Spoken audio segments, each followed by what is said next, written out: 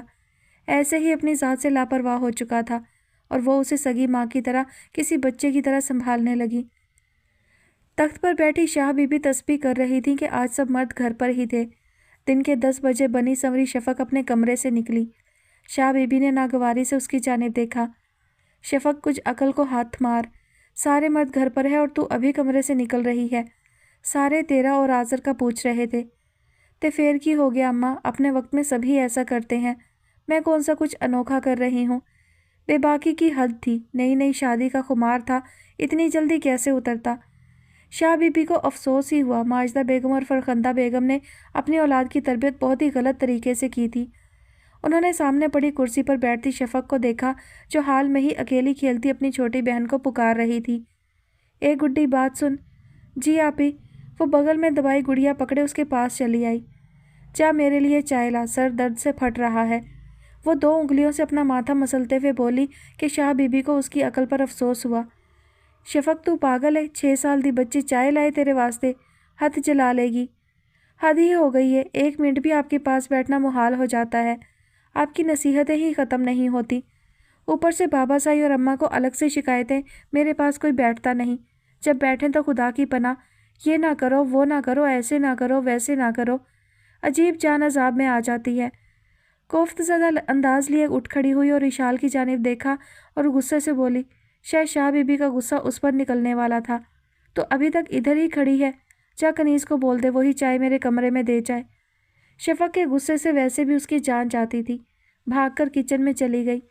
Shah be be نے جاتی ہوئی شفق کو دیکھا اور چپ کی چپ رہ گئی کہ سب اپنی منمانی کرنے والے ہو گئے تھے۔ منصف کی تربیت انہوں نے ہی کی تھی، اب تو وہ ماجدہ اور فرخندہ بیگم کو ان کی اولاد کی کوئی غلطی گنوانے لگتی تو وہ دونوں بہنیں 1 سیکنڈ بھی ضائع کیے بغیر ان کی جان کو آ جاتی، منصف کے نام کے تانے دے دے کر شاہ بی بی کو ہی چپ کروا دیتی۔ برسات کے موسم کی بارش بھی عجیب تھی، جب دل کرتا برس پڑتی۔ برسات کی طرح اب اس پر بھی یہی عالم چھایا رہتا کہ اس کی آنکھوں کا جب من کرتا بغیر کسی بات کے برس پڑتی۔ ابھی بھی تو ایسا ہی ہوا تھا۔ وہ بھیگا وجود لیے چت لیٹی تھی کہ عبدل کی معصوم شکل آنکھوں کے سامنے کیا لہرائی، اس کی آنکھیں برس پڑی، گھٹی گھٹی سسکیاں اس کے خوبصورت کمرے میں گونجنے لگی۔ کتنی کٹھن مسافت سے وہ گزر رہی تھی، اور نہ جانے کتنا کٹھن سفر طے کرنا باقی تھا۔ آج پورے 1 ماہ بعد وہ اپنے بھائی اور ماں سے مل پائی تھی۔ گاؤں سے نکالے جانے کے بعد وہ چھوٹے سے شہر میں ایک کمرے کے مکان میں ہی رہنے لگے۔ یہ مہربانی اس کے شوہر نے ہی کی تھی۔ ماں اور بھائی سے مل کر اسے کتنا سکون ملا تھا، اتنا سکون تو اسے اپنے شوہر کے بڑے گھر پر بھی میسر نہ تھا۔ ابھی ہی وہ اپنے شوہر کے ساتھ برستی بارش میں ان سے مل کر آئی تھی کہ ماں اور بھائی کو دیکھ کر اس کی ہمت ٹوٹ گئی۔ آتے ہی وہ اپنا بخار میں تپتا لاغر جسم لیے اپنے عالی شان کمرے کے کشادہ بیڈ پر ڈھیر ہو گئی۔ عبدل کی حالت دیکھ کر وہ خود بھی رو پڑی، جو اس کی جدائی میں بخار میں پھنک رہا تھا۔ اسے دیکھ کر کیسے اس کا چہرہ کھل اٹھا تھا کہ جب تک وہ وہاں رہی 1 پل بھی تو اس سے دور نہ ہٹا، بس اس کا پلو پکڑے اس کے ساتھ ساتھ رہا۔ وہ ماں بیٹی کچھ بات کرنا چاہتی تھی مگر عبدل کی وجہ سے دونوں خاموش رہ گئیں۔ سفینہ بی بی کے چہرے سے وہ اندازہ لگا سکتی تھی کہ اس کی ماں اسے بنی سنوری بھاری سونے کے زیور میں لدی پھندی دیکھ کر مطمئن ہو گئی ہیں، ورنہ تو وہ کڑتی ہی رہی کہ 19 سالہ تطہیر کا شوہر اس سے عمر میں کافی بڑا 32 سالہ مرد تھا۔ وہ بھی ماں کو مطمئن دیکھ کر خاموش رہ گئی۔ اس کا بہت دل تھا کہ وہ 1 رات کے لیے اپنے بھائی کے پاس رک جائے، مگر اس کے شوہر نے صاف انکار کر دیا۔ وہ اپنے باپ کی حالت دیکھ رہی تھی، جو اتفاقی طور پر گھر پر ہی مل گیا تھا اور اس کے شوہر کے سامنے بچھا چلا جاتا، جس نے اس کی جان بخش کر اس کا قرضہ معاف کر دیا تھا، بلکہ 20,000 اضافی ہی تھما دیے تھے۔ ایک قسم کا اس کا سودا ہی ہوا تھا۔ اس کا باپ تو اس کے شوہر کا شکر گزار تھا جس نے اس جیسے غریب کی بیٹی کو، جو کسی کے ساتھ پکڑی گئی تھی، اسے قبول کر لیا۔ آتی دفعہ عبدل کی روتی شکل آنکھوں کے سامنے جھلملائی کہ اس کی اپنی آنکھیں بہہ نکلی، مگر سخت دل بنی اپنے شوہر کے ساتھ واپس گھر لوٹ آئی۔ دھڑ کی آواز پر کمرے کا دروازہ کھلا۔ وہ ڈری نہیں تھی اور نہ ہی چونکی تھی، بس اپنی سسکیوں کا گلا گھونٹ گئی۔ جانتی تھی اس کا شوہر اپنے شراب کا دور پورا کر کے اس کے پاس آیا ہے۔ اس نے جھٹ سے آنکھیں صاف کی اور کروٹ بدل کر آنکھیں موند گئی۔ اس کا ارادہ ابھی گیلے کپڑے بدلنے کا تھا، مگر شوہر کی آمد پر اس کا ارادہ دھرے کا دھرا رہ گیا۔ اسے دیکھ کر کبوتر کی طرح آنکھیں بند کر گئی۔ نشے میں ڈوبی آواز سے اس کا نام پکارنے کے ساتھ ہی وہ اس کا رخ اپنی طرف موڑ گیا۔ وہ جانتا تھا وہ سوئی نہیں، بس اسے دیکھ کر سونے کی اداکاری کر رہی ہے۔ تطہیر، داؤد میری طبیعت۔ تطہیر نے بھیگی پلکیں اٹھائے متورم آنکھوں سے اپنے شوہر کی نشے سے بھری سرخ آنکھوں میں دیکھا۔ اسے داؤد سے خوف آتا تھا، مگر زبان پر تالا لگائے رکھتی۔ وہ اس کی پراسرار شخصیت سے خوف کھاتی تھی۔ آج تم بہت پیاری لگ رہی ہو۔ اچھا کیا تم نے حلیہ نہیں بدلا۔ جانتی ہو جب میں نے تمہیں پہلی بار دیکھا تھا ایسے ہی بارش میں بھیگی ہوئی تھی۔ تم نے مجھے اپنا دیوانہ بنا لیا۔ یہی بات تو اس کے نصیب کو سیاہی بخش گئی تھی۔ روز یہی بات ہوتی اور روز وہ اپنی دیوانگی کا ثبوت پیش کرتا۔ لاکھ چاہنے کے باوجود وہ ہار جاتی۔ ایک ماہ اس کے ساتھ رہتے ہوئے اسے اندازہ ہو چکا تھا کہ اس کا شوہر کن خصلتوں کا مالک ہے، جو گھر پر ہی ہفتے میں ایک بار ضرور کسی نہ کسی لڑکی کو لاتا۔ وہ سمجھ چکی تھی کہ اس کا شوہر سیدھے رستے سے بھٹکا ہوا ہے۔ اس کے باپ میں اور داؤد میں کچھ خاص فرق نہ تھا، دونوں ایک جیسے تھے، بس داؤد بیگ امیر تھا اور اس کا باپ غریب۔ خانزادہ پیلس جس میں ہارون خانزادہ اپنے اکلوتے بیٹے کے ساتھ رہتے تھے۔ فاطمہ ان کی سگی بھتیجی تھی، جو بچپن سے ہی تیمور خانزادہ سے منسوب کی جا چکی تھی۔ ہارون صاحب کو فاطمہ سے دلی وابستگی تھی، اسی لیے وہ فاطمہ اور تیمور خانزادہ کی شادی کروانا چاہتے تھے، مگر جب تیمور نے باپ کی بات سنی تو ہتھے سے اکھڑ گیا۔ دوسری طرف ہارون خانزادہ تھے، جن کے اپنے وضع کیے گئے کچھ اصول و قوانین تھے، جن سے انحراف کی اجازت وہ خود کو بھی نہ دیتے۔ اسی لیے تیمور خانزادہ کی بات پر وہ کیسے خاموش رہتے کہ وہ بہت انوکھی بات کر چکا تھا۔ تم ہماری محبت کا بہت ہی ناجائز فائدہ اٹھا چکے ہو تیمور خانزادہ، اب مزید نہیں۔ تمہیں ہر معاملے میں ہم نے منمانی کرنے دی۔ زندگی کے ہر میدان میں تم نے جو چاہا وہی پایا، مگر اب تمہاری منمانی نہیں چلے گی۔ جس بھی لڑکی کا تم ذکر کر رہے ہو اسے بھول جاؤ تو تمہارے حق میں بہتر رہے گا۔ تمہیں شروع سے ہی یہی باور کروایا گیا تھا کہ فاطمہ ہی تمہاری بیوی کے روپ میں اس گھر میں رہے گی۔ اس کے علاوہ تمہاری جتنی لڑکیوں سے دوستی رہی ہم خاموش رہے، مگر اب نہیں۔ ٹھنڈی طبیعت کے مالک ہارون خانزادہ کا جلال اس وقت اود آیا جب ان کے اکلوتے چشم و چراغ نے اپنی من پسند لڑکی سے شادی کرنے کا ذکر کیا۔ ڈرائنگ روم کے باہر کھڑی فاطمہ ان کی بحث و تکرار بخوبی سن سکتی تھی۔ ہارون صاحب یہی چاہتے تھے تیمور سے پیار اور محبت سے ہی بات کریں، مگر وہ انہیں سختی پر مجبور کر رہا تھا۔ وہ ابھی بھی حتی المقدور کوشش کر رہے تھے کہ خود پر قابو رکھتے ہوئے تحمل سے کام لیں، جوان بیٹے سے نرمی سے ہی قابو کریں، مگر تیمور خانزادہ لگتا تھا نرمی سے قابو آنے والی شے نہ تھی۔ فار گاڈ سیک ڈیڈ، مجھ میں اور فاطمہ میں زمین آسمان کا فرق ہے۔ مجھے اس جیسی گھٹی گھٹی اور چھوئی موئی لڑکیاں بالکل بھی پسند نہیں۔ ہماری سوچ ہمارے خیالات میں بہت تضاد ہے، ہمارا نبھا مشکل ہے۔ میری زندگی میں اگر کسی کی جگہ بن سکتی ہے تو بس عنایا۔ ہوش میں رہو تیمور خانزادہ، ایک ایسی لڑکی جو ایک ماڈل ہے، جس کا پیشہ خود کو بے پردہ کیے مردوں کے دل بہلا کر پیسہ کمانا ہے، خانزادہ خاندان کی بہو ہرگز نہیں بنے گی۔ ایسی لڑکیوں سے دل تو بہلائے جا سکتے ہیں، گھر نہیں بسائے جاتے۔ وہ اس گھر کی بہو نہیں بن سکتی، بہو بنے گی تو صرف فاطمہ۔ ہارون خانزادہ کی بات میں پوشیدہ ضد پر اس کی ضدی طبیعت بھی اود آئی۔ بچپن سے اب تک وہ اپنی منمانی کرتا آیا تھا، ایسے کیسے ہو جاتا کہ زندگی کا سب سے اہم ترین فیصلہ وہ باپ کی پسند کی گئی لڑکی سے شادی کرتا، جن کی سوچ خیالات رہن سہن میں بہت فرق تھا۔ میں بھی صرف عنایا سے ہی شادی کروں گا، اس کے علاوہ کسی سے نہیں۔ ضدی لہجہ ہارون خانزادہ کو حتمی فیصلہ سنا گیا۔ اس عمر میں ہمارے سر پر خاک ڈلواؤ، توف ہے ہم پر جو ساری زندگی تم پر نچھاور کر دی۔ سوتیلی ماں کا سایہ تم پر پڑنے نہیں دیا، کہیں تم پر سے پردہ نہ چلے جاؤ۔ آنے والی عورت نہ جانے تمہارے ساتھ کیسا سلوک کرے۔ میری عمر بھر کی ریاضت کے بدلے تم ہمیں یہ صلہ دے رہے ہو۔ بچپن سے ہی یہ باور کروایا گیا تھا فاطمہ تمہاری منگیتر ہے اور اسے ہی تمہاری بیوی کے عہدے پر فائز ہونا ہے۔ پھر یہ محبت، یہ پسندیدگی 6 ماہ نہیں۔ ہارون خانزادہ کی نظروں میں تعصب کے ساتھ ایک پچھتاوا بھی تھا کہ انہیں کے بیچا لاڈ پیار اور پیسے کی ریل پیل نے تیمور خانزادہ کو بگاڑنے میں کوئی کسر نہ چھوڑی تھی، مگر اس حد تک کہ وہ 23 سال کی عمر میں ہی کلبس جانے لگے گا اور ڈرنک کرے گا۔ ہارون خانزادہ جس سوسائٹی سے تعلق رکھتے تھے وہاں یہ سب معیوب نہ سمجھا جاتا، مگر انہوں نے اور ان کے بھائی زارون خانزادہ نے بہت ہی سادہ اور عام سی زندگی گزاری تھی۔ زارون خانزادہ سرجن ہونے کی حیثیت سے بہت ہی مذہبی تھے، اور یہی بات فاطمہ میں بھی تھی، جبکہ تیمور بہت ہی غلط راہ پر چل پڑا۔ ضدی طبیعت کی وجہ سے ہارون خانزادہ اس کی ہر بات مانتے، جس کا نتیجہ آج ان کے سامنے تھا۔ وہ جانتے تھے تیمور خانزادہ اس آزاد ماحول کا پروردہ ہے جہاں بس اپنی منمانی ہی کی جاتی ہے۔ اس سے پہلے کہ وہ مزید بھٹکتا، انہوں نے یہی مناسب سمجھا کہ وہ فاطمہ کو اس کی زندگی کا حصہ بنا دیں۔ وہ جانتے تھے فاطمہ اسے سنبھال لے گی، مگر یہ تبھی ہو پاتا اگر وہ اسے کوئی اہمیت دیتا۔ میں اس ملانی سے شادی نہیں کر سکتا، وہ اہانت زدہ لہجہ لیے بولا کہ ہارون خانزادہ کو بھتیجی کے بارے میں ایسے لفظ زہر لگے۔ تیمور خانزادہ تم ہوش میں نہیں ہو، اسی لیے انکار کی جرت کر رہے ہو۔ ٹھنڈے دماغ سے فیصلے لے کر ہمیں بتا دینا، پھر جو فیصلہ ہم لیں گے اسے بھی تمہیں قبول کرنا پڑے گا کہ ہم بھی اپنی بھتیجی کی زندگی خراب نہیں ہونے دیں گے۔ اپنی محبت یا پھر ہمارا خاندان، ان میں سے کسی ایک کو چن لو۔ برفیلے سرد لہجے میں بات تیمور خانزادہ تک پہنچائی گئی۔ لات مارتا ہوں آپ کے خاندان پر۔ محبت میں اندھا ایک پل میں ہی فیصلہ لیا گیا۔ وہ جانتا تھا اس کے باپ کے اصول کتنے کڑے ہیں جن میں کسی قسم کا کوئی رد و بدل نہیں ہوتا۔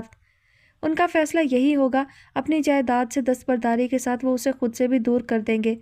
وہ جیسا بھی تھا، مگر یہ سچ تھا کہ وہ اپنے باپ سے بہت محبت کرتا تھا، مگر اس کی طبیعت میں سمجھوتا نام کی کوئی چیز تھی ہی نہیں، تو کیسے ان کی بات مان جاتا۔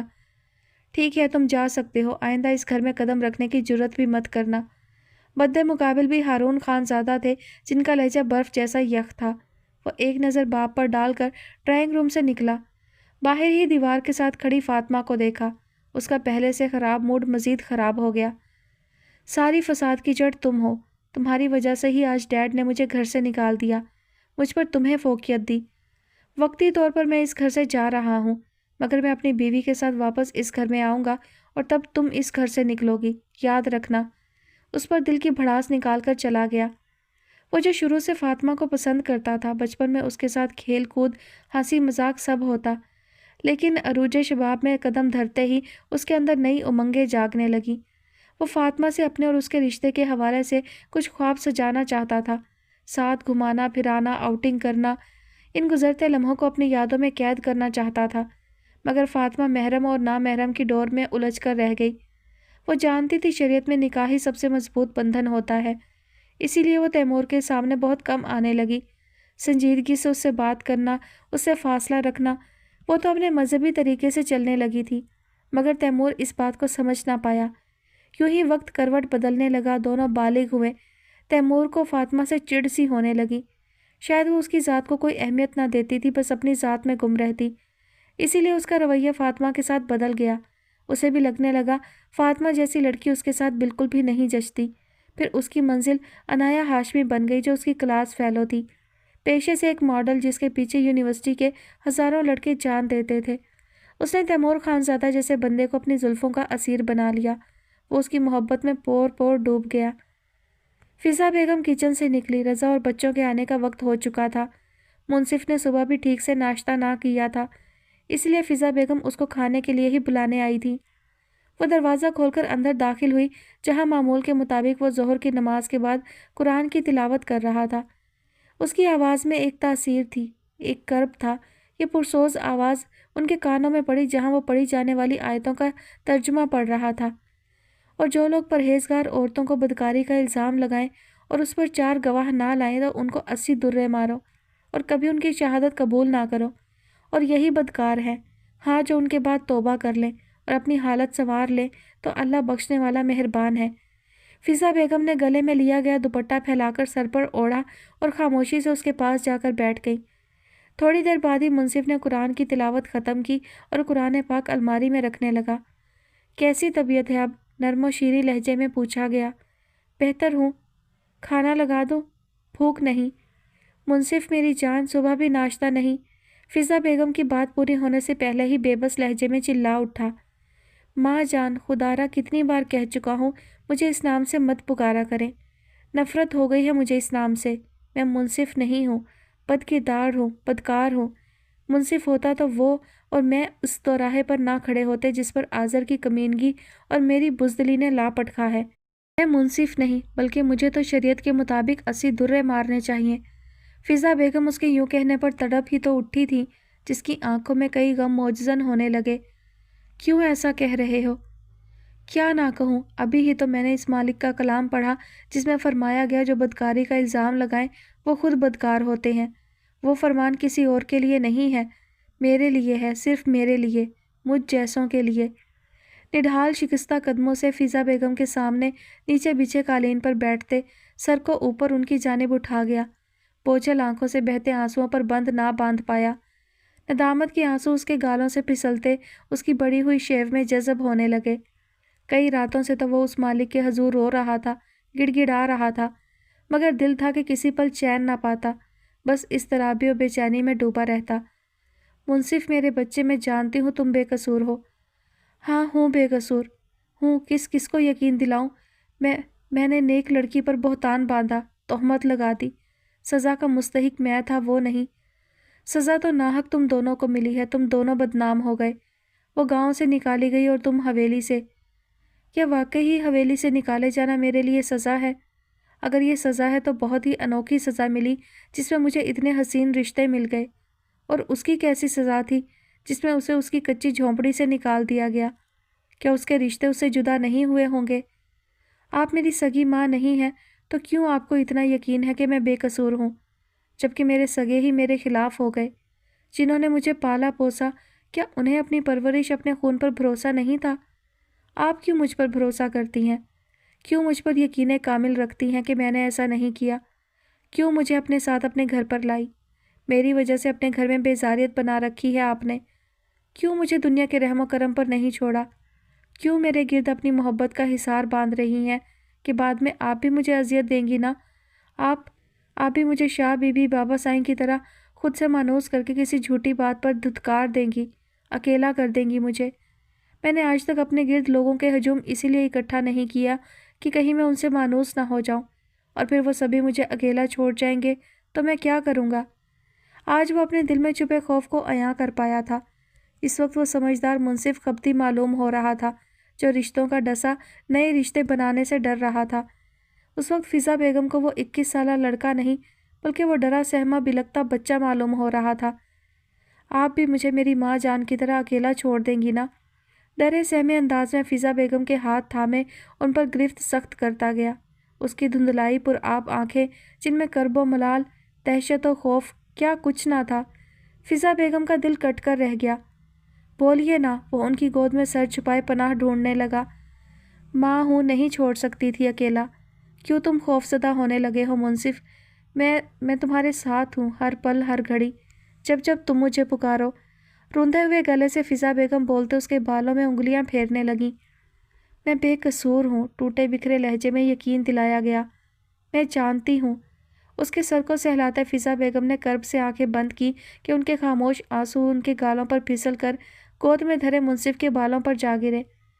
کیوں اتنا یقین؟ پھر سے وہ سوال دہرا بیٹھا، نہ جانے کیا جاننا چاہتا تھا۔ تمہارے چہرے کی معصومیت بتاتی ہے کہ تم بے قصور ہو۔ وہ اس کا چہرہ گود سے اٹھا کر اپنے ہاتھوں کے پیالے میں لیے محبت سے بولتے ہوئے اس کی نم پلکوں کو چوم گئی۔ ایسا پیار تو کبھی شاہ بی بی نے بھی اس سے نہ کیا تھا جتنا فضا بیگم کرنے لگی تھی۔ کیا تھی وہ عورت؟ محبت سے گوندھی ہوئی، محبت کی مورت، ہر خود غرضی حسد سے پاک۔ ہاں ہوں میں بے قصور، جو بھی کیا وہ سب آزر نے کیا۔ نہ جانے وہ کون سا راز تھا جس کی وجہ سے آزر نے تطہیر کو اس مقام تک پہنچایا۔ سارا کیا دھرا اسی کا ہے۔ آج شاید وہ دل کی حالت سے بے بس ہو کر سارا حال دل فضا بیگم سے بیان کر رہا تھا، اور وہ چپ سادے اسے سنتے ان کی آنکھیں حیرت و بے یقینی سے پھٹ گئیں۔ کیسا گھناؤنا کھیل کھیلا گیا تھا۔ ہم بے قصور ہیں۔ منصف کی بات پر وہ بمشکل خود کو سنبھال پائی، جس کی حالت غیر ہونے لگی، جو خود کو ہی قصوروار ٹھہرا رہا تھا۔ منصف، خود کو مت الزام دو۔ اللہ نے یہ بھی تو وعدہ کیا ہے کہ جو اس کے بعد توبہ کر لے اور اپنی حالت سنوار لے تو اللہ توبہ قبول کرنے والا مہربان ہے۔ تو تم بھی توبہ کرتے ہو، ندامت کے آنسو بہاتے ہو نا؟ یقین کامل رکھو، وہ مالک معاف فرمانے والا ہے۔ ماں میں جانتا ہوں اللہ میرے دل کی ندامت پر مجھے بخش دے گا، مگر تطہیر کا کیا؟ وہ میری وجہ سے اذیت میں ہوگی۔ ان کی خاموش نظروں میں جہاں میرے لیے محبت تھی، وہاں میں نے ایک پل میں ہی اس محبت بھری نگاہوں میں اپنے لیے بے یقینیوں، بدگمانی اور نفرت کا ٹھاٹھے مارتا سمندر دیکھا۔ وہ لاکھ چھپائے مجھ سے، مگر میں اس کے گریز کو جانتا تھا۔ وہ بھی میری طرح اپنی محبت کا گلا گھونٹ رہی تھی۔ ایک پل میں نے سب کچھ تباہ کر دیا۔ منصف کی باتوں پر فضا بیگم تو ورطہ حیرت میں چلی گئی۔ انہوں نے منصف کا چہرہ بغور دیکھا، جہاں ندامت سے چور آنکھوں میں بس ایک ہی عکس بسا تھا۔ منصف تم؟ ہاں، میں ان سے محبت کرتا ہوں۔ آپ بتائیں، جہاں محبت ہو وہاں ایسی بدکاری کی جاتی ہے؟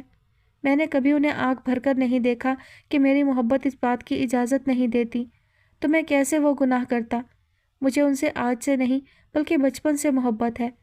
نفرت ہے مجھے اس ذات پات کی برتری سے، اس اونچ نیچ کی فوقیت سے، امیری غریبی، مالک نوکر سے۔ کمال ہو گیا یہ تو! رضا شاہ نے تالی بجا کر دونوں ماں بیٹے کو اپنی جانب متوجہ کیا، جو شاید آفس سے لوٹے تھے۔ فضا بیگم تر چہرہ لیے ڈر کر منصف کے ساتھ ہی کھڑی ہو گئی۔ بھائی! اسکول یونیفارم میں الیون اور حمائل بھاگ کر منصف کی ٹانگوں سے جا چمٹے۔ وہ آئے تو خوشی خوشی منصف سے ملنے تھے، مگر فضا بیگم نے انہیں جلدی سے ان کے کمرے میں بھیج دیا۔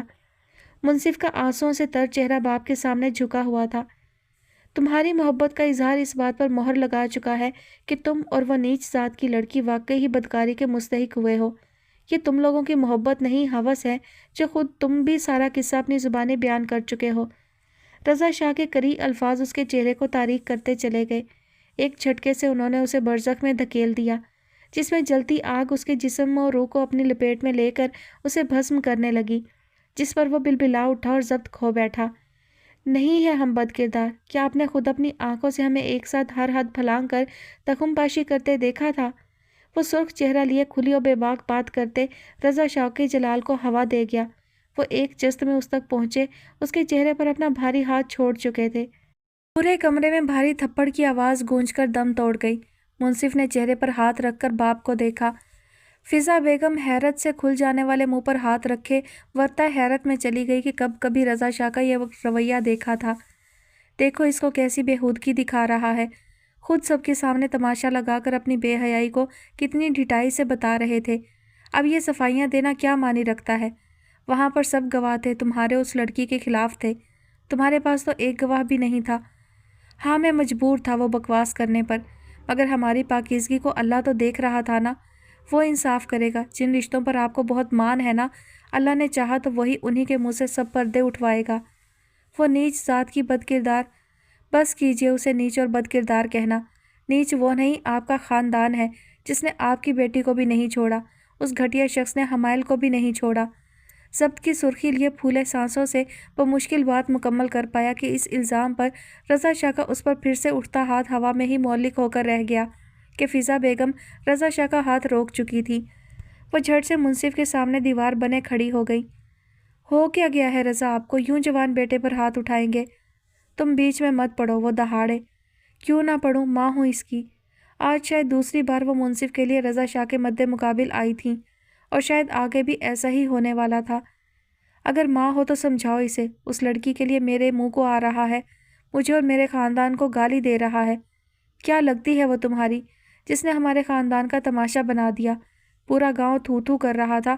اتنا سب کچھ ہو جانے کے بعد بھی اس کے دل میں کیسے اس نیچ لڑکی کے لیے ہمدردی ہے؟ خود کو بچانے کے لیے اس بچی کو بیچ میں گھسیٹنے لگا ہے یہ۔ وہ خشمگی نظریں منصف پر گاڑے اسی پرجلال لہجے میں بول رہے تھے۔ منصف نے نمی زدہ آنکھوں سے باپ کی جانب دیکھا۔ اس لیے کہ محبت کرتا ہوں ان سے، پست لہجے میں بولتا نم زدہ آنکھیں لیے کمرے سے تو کیا گھر سے ہی چلا گیا۔ فضا بیگم تعصب زدہ رضا شاہ کو دیکھ کر رہ گئی، جو ابھی بھی منصف کو برا بھلا کہہ رہے تھے، جس کی وجہ سے سارا خاندان ان سے کٹ گیا تھا۔ وہ بار کلب میں اپنی محبت عنایا کے سامنے بیٹھا تھا۔ اس نے اپنی اور اپنے باپ کی تکرار سے آگاہی دی، جس پر وہ تیمور کو وقتی دلاسے دیتی رہی، ورنہ تو وہ اندر سے پریشان ہو اٹھی۔ ہم شادی کر لیتے ہیں، انکل سے معافی مانگیں گے تو وہ معاف کر دیں گے، تم دل پر مت لو۔ وہ اپنے اصول سے کبھی انحراف نہیں کرتے، ہمیں کبھی معاف نہیں کریں گے۔ سامنے پڑا زہریلا سیال حلق میں انڈیلتے ہوئے بجھے لہجے میں بولا، میں ہوں نا تمہارے ساتھ، سب ٹھیک ہو جائے گا۔ سب والدین ایسا ہی کرتے ہیں، بعد میں سب ٹھیک ہو جاتا ہے۔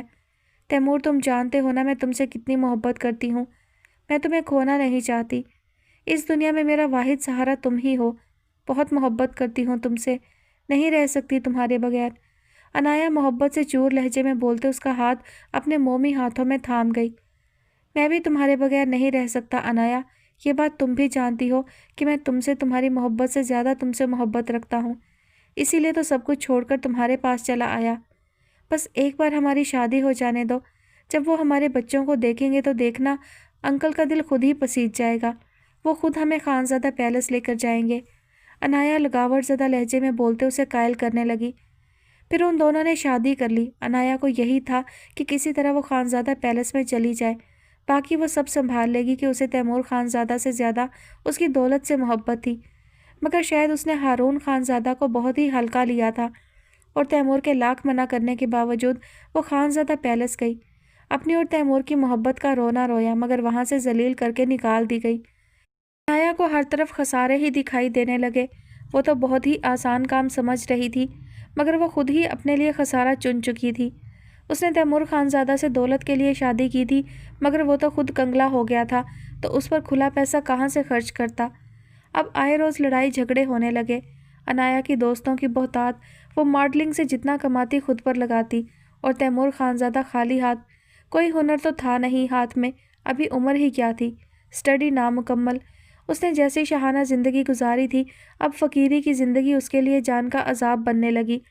اوپر سے انایا اسے ذہنی اذیت سے دوچار کرنے کے لیے آوارہ دوست بنانے لگی۔ اس کی ماڈلنگ کے کارنامے تیمور خانزادہ کا دماغ خراب کر گئے کہ وہ بولڈ شوٹس کروانے لگی تھی۔ اسے انایا کی بولڈنس ہی تو پسند تھی، مگر اس انتہا کی نہیں جیسا وہ کرنے لگی تھی۔ اسے منع کرنے پر انایا اس کو ہی کھری کھری سنا گئی۔ تم سے بہتر تھا میں تمہارے باپ سے شادی کر لیتی۔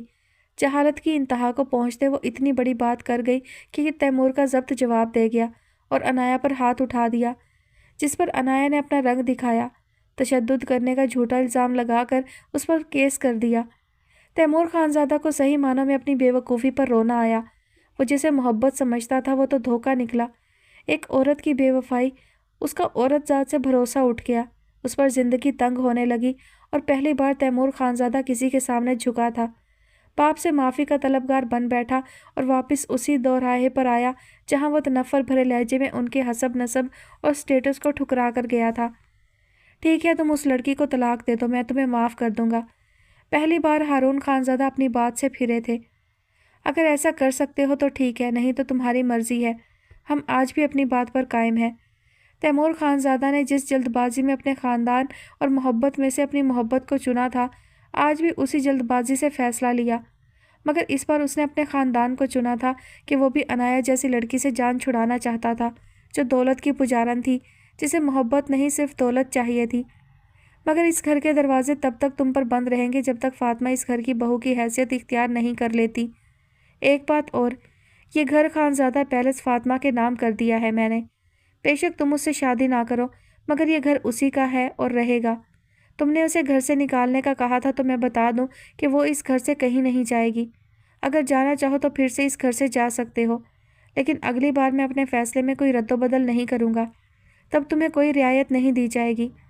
ہارون صاحب تیمور کی آخری فاطمہ سے ہونے والی گفتگو کے پیش نظر ہی کہہ رہے تھے۔ تیمور خانزادہ پل بھر کو ان کے فیصلے پر تحیر زدہ ہوا، مگر جلد ہی اس نے اپنی حیرت پر قابو پا لیا کہ وہ اس بات سے انکار نہیں کر سکتا تھا کہ فاطمہ سے انہیں دلی لگاؤ تھا۔